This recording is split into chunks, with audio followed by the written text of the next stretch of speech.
Pessoal, quero pedir desculpas a vocês se em algum momento eu espirrar, certo? Porque eu já tô na terceira gravação, porque eu espirrei no momento que eu tava falando, mas eu vou dar prosseguimento, tá bom? Como se a gente estivesse na aula mesmo, isso é normal. Então, esse primeiro tópico do capítulo 2, ele vai abordar sobre a legislação da EJA e os fundamentos dela. Ele não fala sobre a Constituição Federal de 1988, que a gente já viu, né, que ela já trazia a educação de jovens e adultos como algo obrigatório, né, para aqueles que não conseguiram alcançar a escola na idade correta, certo?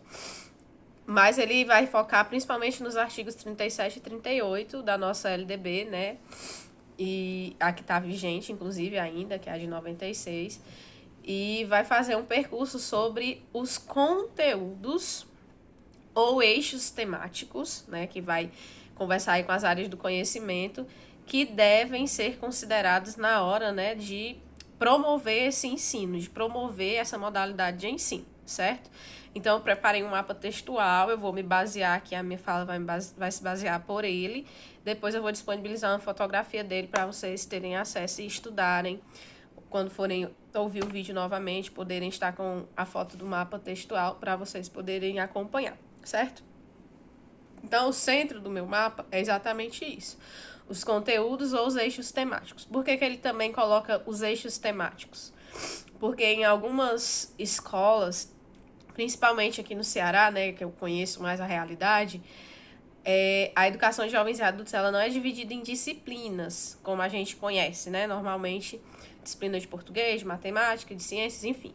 A educação de jovens e adultos ela se divide nas sub-áreas, nas áreas do conhecimento. Na verdade, sub-áreas não, nas áreas do conhecimento, que seriam esses grandes eixos temáticos. Então, a área de linguagens e códigos, a área de matemática, a área de ciência da natureza e a área de ciências humanas, tá certo? E aí, dentro desses eixos temáticos, pessoal, eu pontuei aqui três expressões chaves, que seria a valorização dos saberes dos educandos, certo? Isso é algo, assim, indispensável no momento em que você está vendo o currículo da educação de jovens e adultos, você não pode desconsiderar os saberes dos educandos, para vocês verem a importância de Paulo Freire, né, para o que hoje ainda é norte na educação de jovens e adultos. Porque quem primeiro falou sobre isso foi ele, né, como a gente viu. O currículo, pessoal, é adequado e é valorizado. Por que eu coloquei isso daqui? Porque a gente não pode pensar que a modalidade de jovens e adultos ela é uma modalidade menor, inferior às outras. Ela tem um currículo próprio, ela deve ser valorizada como um currículo próprio, certo? Uma modalidade com características próprias.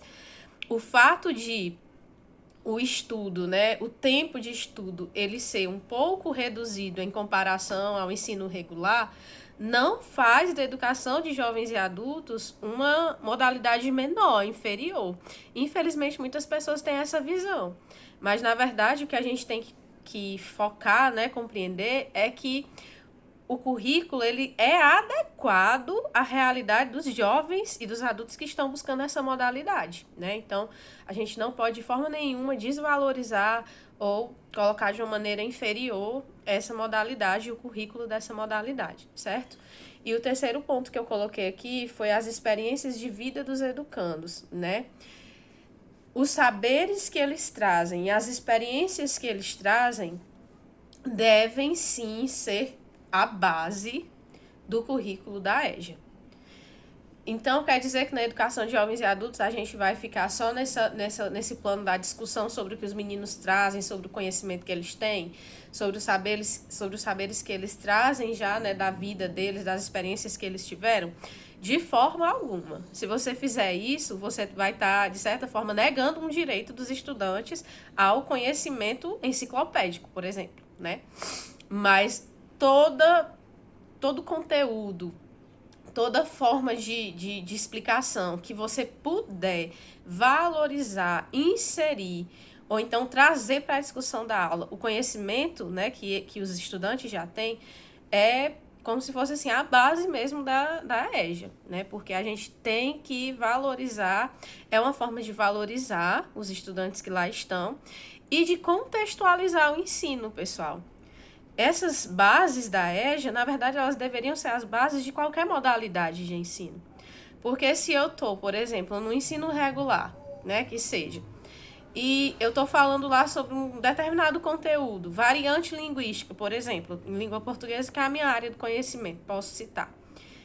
E de repente eu não vou para o que o estudante tem para me trazer. Eu não pergunto se ele conhece algum dialeto, eu não pergunto se ele usa algum tipo de gíria, eu não pergunto se na região dele ou se ele conhece alguém que tem sotaque, que tem, né, enfim. Se eu não vou no universo do aluno contextualizando, aquilo ali vai passar por ele e ele não vai internalizar e não vai ter como aprendizagem, né? Então, a EJA, ela foca muito nisso, ela bate muito nisso, mas, assim, é uma opinião minha, né? Isso deveria acontecer em todas as séries, em todas as modalidades de ensino, inclusive no ensino superior, né, também. Enfim, então, esses são os 3 pontos chaves, né, que norteiam esses eixos temáticos e esses conteúdos selecionados. E aí, a autora, ela vai falar, pessoal, deixa eu só pegar aqui o termo que ela usa, né? Que nas diretrizes curriculares para a EJA, que é um documento de 2000, que foi formulado pelo MEC, os conteúdos, eles são dimensionados, certo? Existem 3 dimensões, a palavra é essa, são 3 dimensões para esses conteúdos acontecerem. A dimensão conceitual, a dimensão procedimental e a dimensão atitudinal. Os conceitos, os procedimentos e as atitudes, certo? Então, são 3 dimensões chaves referente aos eixos temáticos e aos conteúdos da EJA, que dizem, né, os documentos norteadores, no caso aqui já usando como referência as diretrizes curriculares nacionais para a educação de jovens e adultos. Então, a partir das diretrizes, nós temos essas três dimensões: dimensão conceitual, dimensão procedimental e dimensão atitudinal, certo? Que vão falar dos conceitos, dos procedimentos e das atitudes. A gente pode, pessoal, realmente focar no significado dessas palavras. Por exemplo, quando a gente fala de conceito, né? Quando a gente está se referindo a conceito, a gente está falando de quê? De informação, né? De conhecimento enciclopédico, de conhecimento acumulado, certo? Quando eu falo de procedimento, eu estou falando de ação, de fazer, né? De proceder. E quando eu falo de atitude, eu estou falando da iniciativa, certo? Da tomada de decisão. Então, mais ou menos, se você for pelos conceitos que essas palavras têm, você já vai ter uma noção do que essas dimensões significam para a educação de jovens e adultos. Mas eu vou explorar um pouco mais de acordo com o que eu anotei aqui. Na dimensão conceitual, né, que diz respeito aos conceitos, eu coloquei aqui como palavra-chave a construção ativa das capacidades intelectuais. Construção ativa das capacidades intelectuais.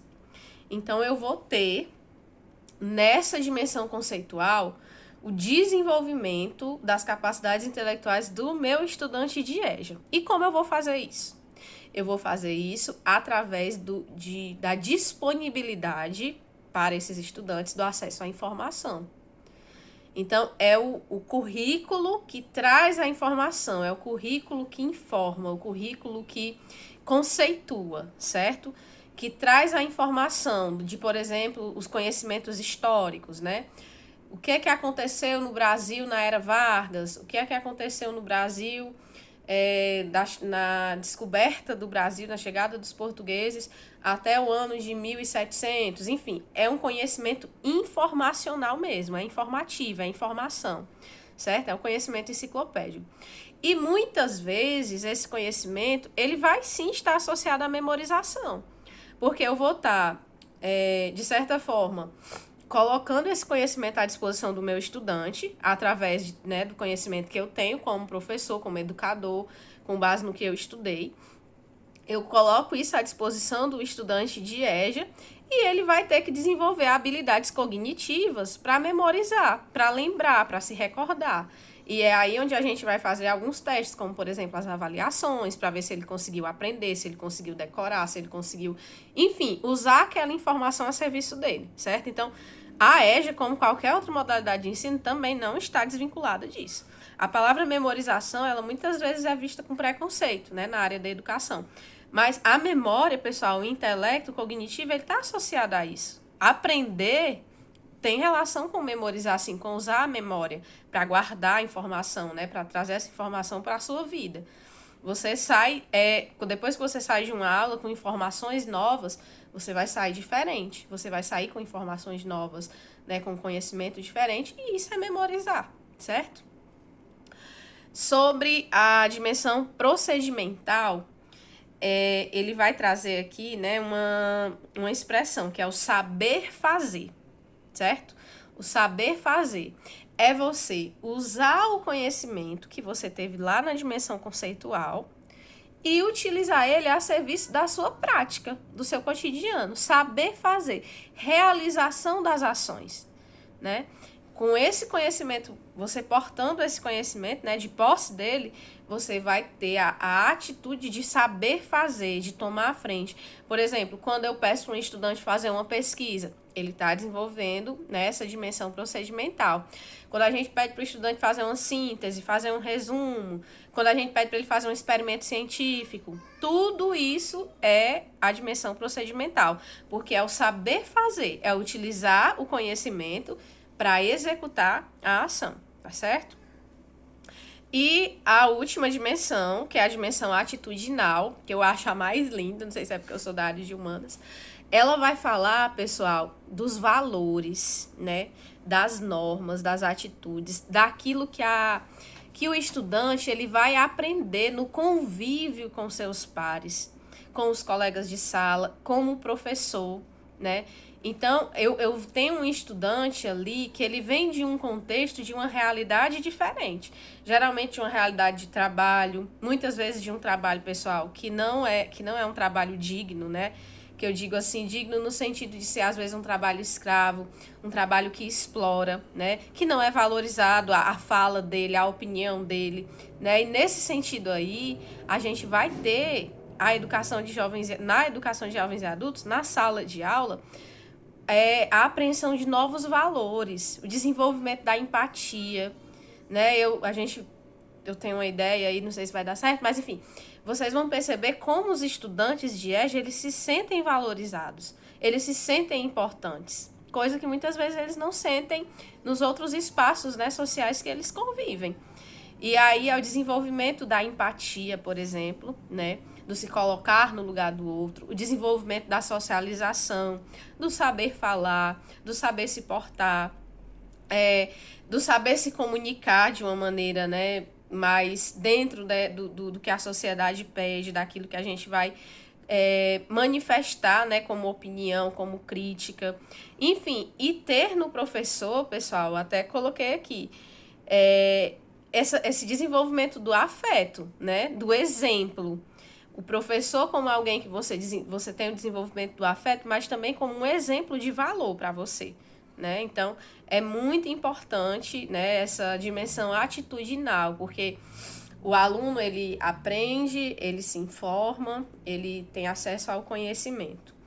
Ele vai utilizar esse conhecimento para executar as ações que esse conhecimento lhe permite. E diante de todos dessas outras duas dimensões, ele se torna um ser humano diferente, com valores diferentes, com normas diferentes. Até é citado aqui pela autora um termo que deixa eu ver aqui como ela fala.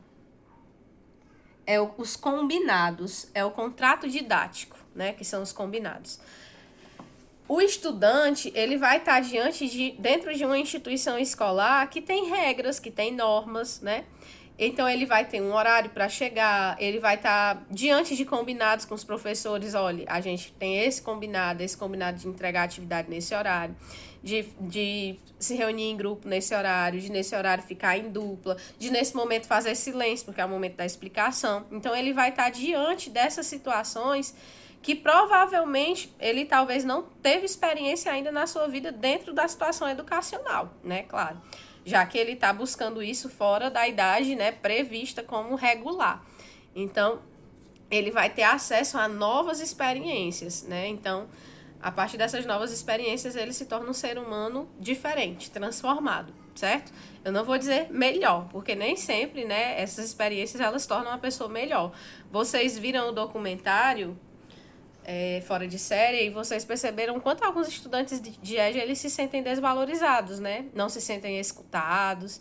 Enfim, então, às vezes, essa transformação, ela também é uma transformação crítica de avaliar o sistema educacional, né, de reavaliar a prática enfim, do próprio professor. É uma situação que ele vai estar lidando com essas atitudes e ele vai poder avaliar elas da sua forma, né, com os conhecimentos que ele já adquiriu, com os conhecimentos que ele já teve debatido lá na dimensão conceitual, certo? Então, são essas as 3 dimensões na abordagem dos conteúdos e dos eixos temáticos. Eu vou disponibilizar agora a foto aí no grupo para vocês poderem ter acesso, darem uma olhada e tirarem alguma dúvida, se vocês tiverem, tá bom?